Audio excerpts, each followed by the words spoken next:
आए, पीड़ित अगर गुहार लेकर आ रहा है तो उसी पीड़ित को जेल में डाला जा रहा है। एक घटना हुई थी दसाले में जहाँ पर एक लड़के की हत्या कर दी गई। मृतक की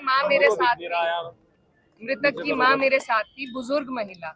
हम डीआईजी साहब के पास सिर्फ 5 लोग उनसे गुहार लगाने गए थे कि निष्पक्ष जांच हो और कुछ और जो उनके तथ्य थे वो बताने के लिए।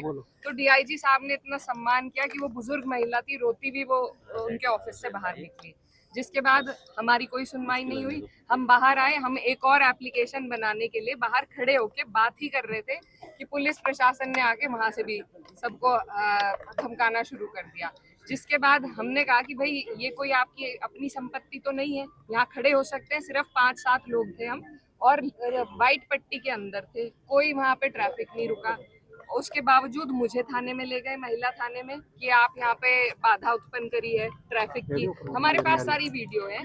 मुझे महिला थाने में ले गए और जो अन्य पैरोकार थे, परिवार के जो सदस्य थे, उनको दूसरे थाने में ले जाकर उनका चालान करके उनको जेल भेज दिया गया है। तो अब हम इनके पास आए हैं कि क्या आज डीआईजी के दफ्तर पे खड़ा होना जुर्म है? क्या वहां अपनी गुहार लेकर जाना, अधिकारी के पास अपनी गुहार लेकर जाना जुर्म है?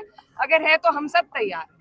जो कार्रवाई परिजनों पे हुई है, मृतक के परिजनों पे जो कार्रवाई हुई है, वो कार्रवाई हम सब पे हो या उन्हें छोड़ा जाए। अगर ये मदद नहीं कर सकते इस तरीके से, किस लिए? क्योंकि वो लोग पीडीए से थे। ये लोग मनुवादी लोग हैं, वो पीडीए परिवार के लोग थे, मुस्लिम भी नहीं थे। मैं ये कहना चाहती हूँ, कश्यप समाज के लोग थे, जो भाजपा को जिन्होंने आज तक वोट दिया है, उनके साथ जब ये उत्पीड़न हो रहा है, तो आप ये समझिए यहाँ किसी की सुनवाई है। एक तरीके से तानाशाही का रवैया।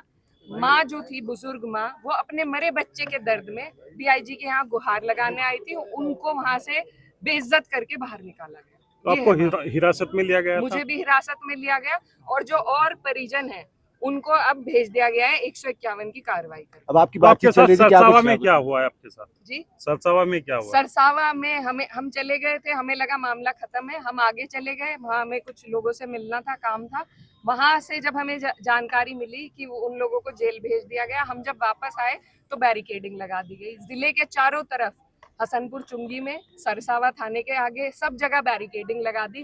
कैसे कैसे तो हम यहाँ पहुंचे हैं और अब हमारी इनसे यही मांग है कि पीड़ित परिवार का क्या गुनाह है, क्या अपराध है? क्या प्रशासन ये चाहता था कि आप सहारनपुर में ना पाए? बिल्कुल यही उनकी मंशा थी, तभी हर जगह बैरिकेडिंग लगाई गई। लेकिन ये हमारा घर है, हम अपने घर के रास्ते जानते हैं। हम यहाँ तक आए और अब हम इंसाफ लेकर जाएंगे कि ये लोग मदद नहीं कर सकते। देखिए, हम कोई झूठ नहीं बोल रहे। लड़का जो है मोनू, उसकी हत्या हुई है, ये एक फैक्ट है।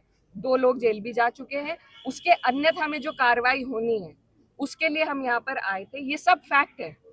तो उसमें हम कोई झूठ नहीं बोल रहे। इनसे कार्रवाई की गुहार लगाने आए थे, वो इन्हें मंजूर नहीं है। लेकिन इसका मतलब ये तो नहीं कि पीड़ित परिवार को इस तरीके से जेल में भरा जाएगा। अगर आज पीड़ित भी प्रशासन के पास नहीं आ सकता तो फिर क्या लॉ एंड ऑर्डर है? ये जो सरकार लॉ एंड ऑर्डर की दुहाई देती है, कहाँ का है ये लॉ एंड ऑर्डर? वो माँ तो मुसलमान भी नहीं थी, वो माँ तो कश्यप समाज से है, पीडीए समाज से है। उनके साथ ऐसा हो रहा है, उनकी भी सुनवाई नहीं है। अधिकारी कह रहे हैं कि जिन्हें गिरफ्तार किया वो जाम लगा रहे थे डीआईजी के। मेरे साथ थे वो, हमारे पास वीडियो है। हम 5 से 7 जने वहां पर कुल मौजूद थे। सफेद पट्टी में जो डीआईजी के ऑफिस के बाहर जो पार्किंग एरिया है, उसमें हम खड़े थे। हम रोड पे नहीं थे, रोड 1 मिनट भी नहीं रुका है और ना ही कोई वहाँ पर जाम लगा रहा था, ना हमने भीड़ को बुलाया। यहाँ के एसपी भी कह रहे हैं कि आपको हिरासत में नहीं लिया गया। मुझे हिरासत में लिया गया है। मैं महिला थाने में बैठी थी, उसकी भी 20-30 मिनट इन्होंने ढोंग रचा, क्योंकि शायद हमारे प्रशासन के पास बेहतर काम नहीं है आज।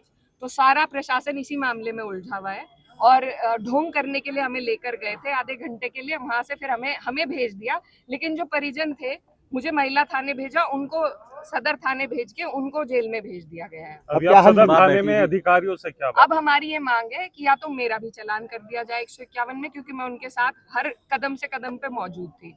वो नहीं हो सकता तो वो उन्हें रिहा कर दे। दोनों में से हमारी कोई बहुत बड़ी मांग नहीं है। ठीक।